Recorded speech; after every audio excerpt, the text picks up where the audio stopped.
ഇനി കാണാൻ പോകുന്ന കുടുംബശ്രീ ലേറ്റസ്റ്റ് എപ്പിസോഡിൻ്റെ ഫുൾ റിവ്യൂ ആണ്. പിന്നെ കാണാൻ പോകുന്ന എപ്പിസോഡ് എല്ലാവരും ആകാംക്ഷയോടെ കാത്തിരിക്കുന്ന നിമിഷമായിരിക്കും. അച്ഛനും മോളും തമ്മിൽ ഒന്നിക്കുന്ന ആ നിമിഷമായി സത്യമോളുടെ സ്വന്തം അച്ഛനായ വിഷ്ണുവും തമ്മിൽ ഒന്നിച്ച് ചേരുവാണ് കേട്ടോ.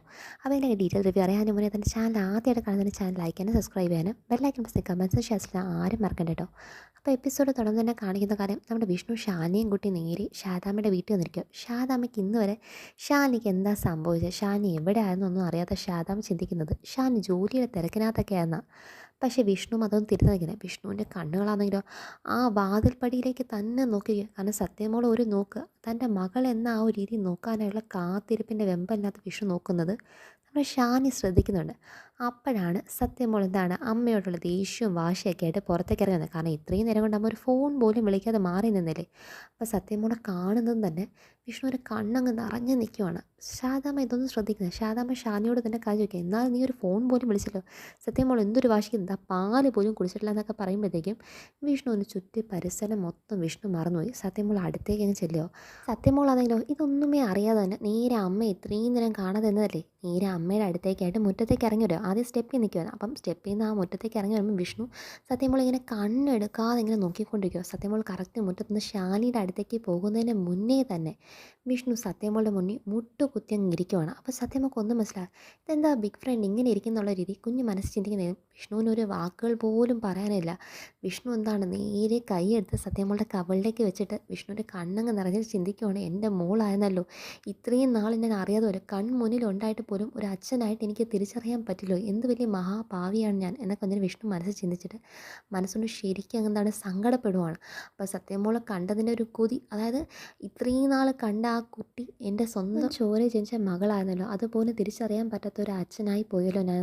സത്യമോളുടെ കൈ എന്താണ് പിടിച്ചിട്ട് എന്താണ് വിഷ്ണു അങ്ങ് ഉമ്മ കൊടുക്കുവാണ്. എന്നിട്ട് നേരെ വിഷ്ണു സത്യമോൾ നോക്കിയിട്ട് ഒരു വാക്ക് പോലും പറയുന്നില്ല. കാരണം വാക്കുകൾക്കൊക്കെ അപ്പുറമാണ് വിഷ്ണുവിൻ്റെ കണ്ണുകൾ സത്യമോൾ നോക്കി സംസാരിക്കുന്നത്.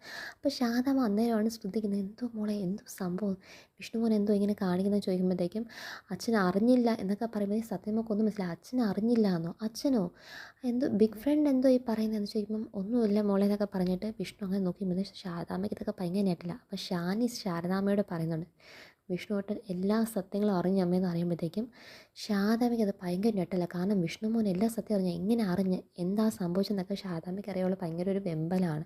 പക്ഷേ എന്നാലും ഒരു ആശ്വാസമുണ്ട്. കാരണം ഇന്ന് വരെ ഷാനിൻ്റെ ജീവിതം തകർന്നു പോയി എന്ന് വിചാരിച്ച ജീവിതം ഒരു നിമിഷത്തിൽ പ്രതീക്ഷിക്കാത്ത നിമിഷത്തിലാണല്ലോ ദൈവം കയ്യിലേക്ക് തിരിച്ചു കൊണ്ടുവന്ന് തന്നെ എന്ന സന്തോഷം ശാരദാമ്മയ്ക്കുണ്ട്. പക്ഷേ ശാരദാമ്മ ഇതുവരെ അറിഞ്ഞിട്ടില്ല ശ്യാമയുടെ ലൈഫിൽ സംഭവിച്ചുകൊണ്ടിരിക്കുന്ന കാര്യങ്ങളൊക്കെ. അവിടെ ശ്യാമ രോഹിത്തിൻ്റെ കാല് പിടിച്ചാലും രോഹിത്തിന് ഫോൺ വിളിച്ചാലൊന്നും രോഹിത്ത് മൈൻഡ് പോലും ചെയ്യാത്ത രീതിയിൽ പോയിക്കൊണ്ടിരിക്കുകയാണ്. പപ്പിമോളെ കാണുന്ന തന്നെ അത്രയ്ക്ക് കലിപ്പെന്ന രീതിയിൽ രോഹിത്തിരിക്കുമ്പം നമ്മുടെ പപ്പിമോള് വിഷ്ണു അച്ഛൻ ഇതുവരെ കണ്ടില്ലോ എവിടെ പോയതാ എന്ന് പറഞ്ഞാൽ ഒരറ്റം പപ്പിമോളുടെ ടെൻഷനി. സത്യമോളുടെ മുന്നിൽ മുട്ടുകുത്തി നിന്ന വിഷ്ണു സത്യമോൾ അങ്ങ് എന്താണ് വാരി പുണർന്നം കെട്ടിപ്പിടിച്ചെന്താണെന്നറിയോ ഭയങ്കരമായിട്ടും കരയുവാണ്. അപ്പോഴത്തേക്കും ശാരദാമ്മയ്ക്ക് അത് കണ്ടിട്ട് ഭയങ്കര എന്താണ് ഒന്നും മനസ്സിലാവുന്നില്ല, ഭയങ്കര ഇമോഷണലി എല്ലാ ഇമോഷണൽ ചെയ്യുമ്പം ഷാനി അവരെ തന്നെ നോക്കിയിരിക്കും, അച്ഛൻ്റെയും മകളുടെയും സ്നേഹം. അപ്പം ഷാനി പറയുന്നുണ്ട്, ഇത്ര നാൾ തൻ്റെ മകൾക്ക് 6 വർഷത്തോളം കൊടുക്കാൻ കഴിയാത്ത എല്ലാ സ്നേഹം ഒരു നിമിഷത്തിൽ വിഷ്ണുട്ടൻ എന്താണ് ആ സ്നേഹം മൊത്തം വാരി വിതറി കൊടുക്കുവാണ് അമ്മേ എന്ന് പറയുമ്പോൾ ശാരദാമ്മയ്ക്ക് അന്നേരമാണ് മനസ്സിലായത് വിഷ്ണുവിന് യഥാർത്ഥത്തിൽ തൻ്റെ മകളാണ് സത്യം എന്ന സത്യം പോലും മനസ്സിലായിട്ടുണ്ടെന്നുള്ള കാര്യമൊക്കെ ശാരദാമ്മയ്ക്ക് അപ്പോഴാണ് മനസ്സിലാവുന്നത്. അവിടെ ശ്യാമയുടെ കാത്തിരിപ്പിൻ്റെ ടെൻഷൻ എന്ന് പറയുമ്പോഴത്തേക്കും ഇതൊക്കെ രോഹിത് സത്യാവസ്ഥയൊക്കെ എപ്പോഴാണോ സത്യാമ്മയോട് പറയുന്നത് അന്നേരം സത്യാമ്മയെ വീട്ടിൽ നിന്ന് പിടിച്ച് പുറത്താക്കും. വിഷ്ണുവേട്ടനെ ഇതുവരെ കണ്ടില്ലോ, കുഞ്ഞേച്ചിയുടെ കാര്യമൊന്നും അറിയത്തില്ലെന്ന് ഒരു ഭാഗം ശ്യാമയ്ക്ക് ടെൻഷൻ. ഇവിടെ സത്യഭാമയാണെങ്കിലോ വിഷ്ണു ഇത് എവിടെ പോയതാ എന്തൊക്കെയോ എനിക്ക് ഭയം തോന്നുന്നു രാഘവേട്ടൻ എന്നൊക്കെ പറഞ്ഞിട്ട് അവിടെ അങ്ങോട്ടും ഇങ്ങനെ തെറ്റും മറ്റും നടന്നുകൊണ്ടിരിക്കുമ്പം ഒരിക്കലും പ്രതീക്ഷിക്കാത്ത വലിയൊരു വമ്പ ട്വിസ്റ്റാണ് നമ്മുടെ സത്യഭാമയുടെ വീട്ടിലേക്ക് കയറി വരുന്നത്. റവന്യൂ ഡിപ്പാർട്ട്മെൻറ്റ് വന്നാൽ മറ്റൊന്നിനും അല്ല കേട്ടോ. അപ്പോൾ റവന്യൂ ഡിപ്പാർട്ട്മെൻറ്റ് ആൾക്കാർ വന്ന് കാർ ഇറങ്ങും. സത്യഭാമ ചോദിക്കുന്നത് ആരാ എന്താ വേണമെന്ന് ചോദിക്കുമ്പം ഞങ്ങളെ റവന്യൂ ഡിപ്പാർട്ട്മെൻറ്റ് ആണെങ്കിൽ ഇവിടെ എന്താ നിങ്ങളുടെ കാര്യം ചോദിക്കുമ്പോഴത്തേക്കും കാര്യമൊന്നുമില്ല, ദേ സത്യാമ്മയ്ക്ക് ഈ നോട്ടീസ് തരാൻ വേണ്ടി വന്നതാന്ന് പറയുമ്പം നോട്ടീസോ എന്ത് നോട്ടീസൊക്കെ സത്യാമ്മ ചോദിക്കുവാണ്. അപ്പോൾ ഇതൊക്കെ കണ്ടുകൊണ്ട് ഏട്ടനും ഭയങ്കര ടെൻഷൻ നോക്കും, റവന്യൂ ഡിപ്പാർട്ട്മെൻറ്റ് എന്തുമായിരിക്കും നോട്ടീസ് എന്ന്.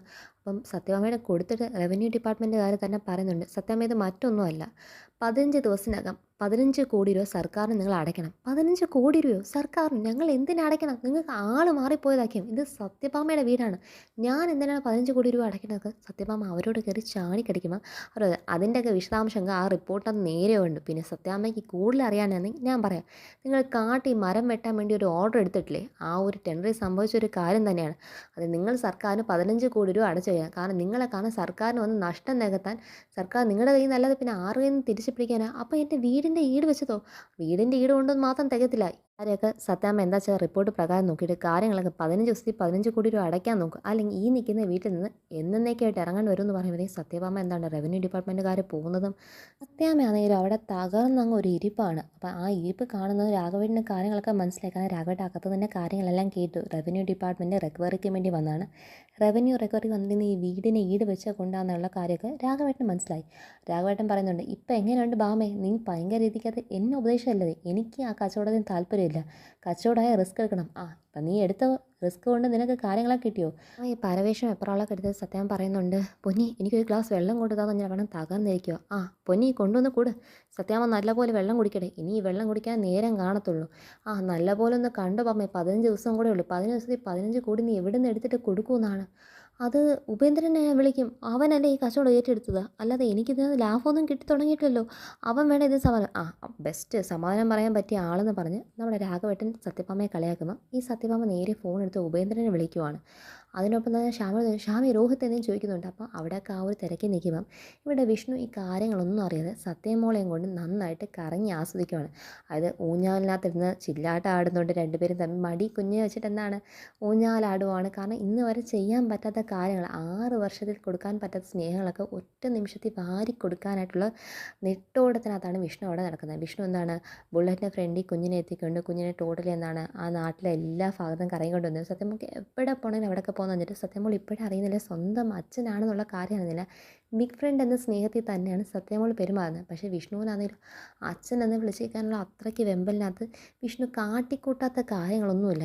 ഈ നമ്മുടെ സുസ്മിതനും ചിറ്റപ്പനാവും. സുസ്മിതൻ ചിറ്റപ്പൻ്റെ അവിടെ തന്നെ എന്താണ് രോഹിത്ത് വരാൻ ഇരിക്കുന്നതേ ഉള്ളൂ. അതിന് മുന്നേ അവർ രണ്ടും സംസാരിക്കുമോ, എന്താ രോഹിത്ത് എന്ന മണ്ടൻ നമ്മുടെ കൂടെ നിൽക്കുന്ന വളരെ കാര്യമാണ്, അവൻ്റെ ആവശ്യം കഴിയുമ്പോൾ അവനുള്ള പണി നമ്മൾ തന്നെ കൊടുത്തിരിക്കും, പിന്നെ അവനെ തീറ്റിപ്പോറ്റുന്നതിൽ നമ്മുടെ നേരെ ഇരിക്കുന്നത്.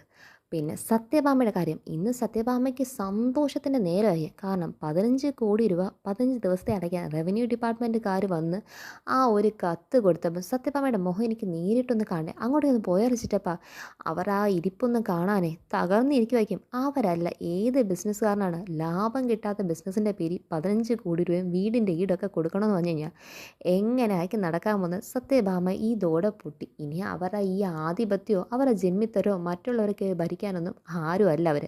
ഈ നാട്ടിൽ സാധാരണ വെറും സത്യഭാമ.